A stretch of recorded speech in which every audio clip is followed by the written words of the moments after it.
सगळ्यांचं मनपूर्वक आभार, कारण इतकं प्रेम मला तर कुठे भेटलेलं नाहीये. त्याबाबत खरंच म्हणजे माहिती नव्हतं की असं इथं ऑकवर्ड फील करतो मी अजून सुद्धा. मला नाही बस वाटत, मला तुमच्यातच राहू वाटतं खरंच. म्हणजे एकदम स्पेशल काही आपल्याला कोणीतरी ऑब्झर्व केलं पाहिजे अशी माझी कधीच इच्छा नसते. मला नेहमी म्हणजे सर्वांमध्येच राहायला आवडतं. इथं सगळ्यांनीच त्यांचा स्ट्रगल सांगितलं, या अभ्यास वगैरे खूप अभ्यास करावाच लागतो काही विषय नाही, परंतु स्पर्धा परीक्षा क्षेत्रात एक महत्वाची गोष्ट म्हणजे भावनेला किंमत नसते. आपल्यापेक्षा जो सरस आहे त्याला ते 100% भेटणार आहे. आपण त्याच्यापेक्षा सरस होण्याचा प्रयत्न करा. तू शेती करतो, तुझे आई वडील काय काम करतात, कोणी हॉटेलवर काम करतो, कोणी कुठं करतं, त्याला काहीच महत्व नाही. आपल्यापेक्षा जर सक्षम आपण त्याच्यापेक्षा सक्षम झालो तर आपल्याला भेटेल. हेच मी आधीपासूनच म्हणजे माझ्या डोक्यात हेच राहायचं. आणि म्हणून मला तर वाटत नाही असं की परिस्थिती काही मॅटर करते बा. परिस्थिती फक्त एक आपल्याला नाव ठेवायचं, म्हणजे काही न होत काही झालं नाही तर आपण ती परिस्थितीला नाव ठेवतो, पण तसं काही नसतं. मी 2018ची एक फिफा वर्ल्ड कपची फायनल बघितली होती. मी माझ्या आयुष्यात पहिल्या वेळ फुटबॉल मॅच बघितली होती आणि त्याच्यानंतरच मी म्हणजे तेव्हा मला खरं वाटलं की मोटिवेशन पण काही असतं बा.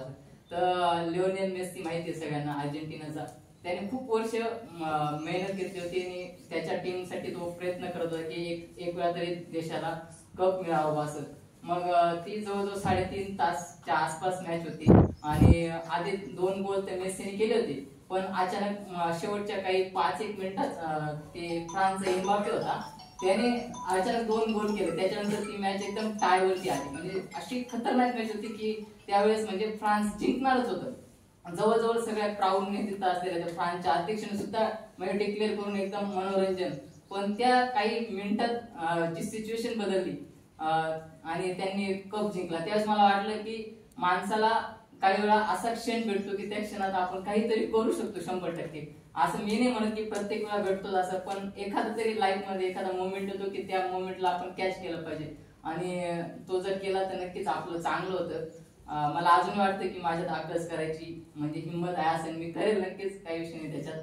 आणि तुम्हा सगळ्यांचा खरंच मनपूर्वक आभार. आणि खरंच सांगतो घरच्यांचा सपोर्ट असतो, पण या क्षेत्रात सगळ्यात जास्त महत्वाचा जो कॅरेक्टर असतो ना तो असतो मित्र. म्हणजे एक समोरच्या मित्रालाच आपली कंडिशन कळते, घरच्यांना तर नाही कळत. घरच्यांना कसं आहे, घरच्यांना त्यांच्या परिस्थितीत ते योग्य रीतीने असतं, म्हणजे ते योग्य जागेवरती आहे, त्यांना काही एवढं माहिती नसतं बाहेर काय स्पर्धा आहे काय आहे. पण मित्र कसा असतो की नाही तू करू शकतो, हे नाही झालं पुढच्या वेळेस, म्हणजे त्यावेळेस सुद्धा तो आपल्याला आनंदी ठेवण्याचा प्रयत्न करत असतो. म्हणून माझ्यानुसार तरी मित्र सगळ्यात जास्त महत्वाचा रोल असतो जीवनामध्ये. कारण म्हणजे माझ्यासाठी तर मित्रच मोटिवेट होते. मी तर जेव्हा आलो 22 तेव्हा बघितलं की माझ्यापेक्षा खूप चांगले मोठे मुलं होते, हुशार होते. त्यांचं मी ऑब्झर्वेशन करत राहायचो. मी कधी कोणाला काही विचारायचो नाही, पण जास्त ऑब्झर्वेशन करता नसतोय मला काही गोष्टी कळायच्या. मी मुसळे सरांच्या बाजूला बसायचो, त्यांचा अभ्यास बघायचो. तेव्हा अशोक भाऊंते पण होते आणि अजून गणू भाऊंते होते. यांचा म्हणजे खूप मोठा रोल आहे माझ्या जीवनात. ते असं डायरेक्ट दिसत नाही पण इनडायरेक्ट असतो. म्हणून आपण ज्या समाजात वावरतोय त्या समाजाच्या प्रत्येक घटकाचा आपल्या कॅरेक्टरवरती रोल असतो. आणि मी खरंच त्यांचा इथं आभार व्यक्त करतो आणि तुम्ही मला सगळ्यांनी बोलायची संधी दिली त्याबद्दल धन्यवाद.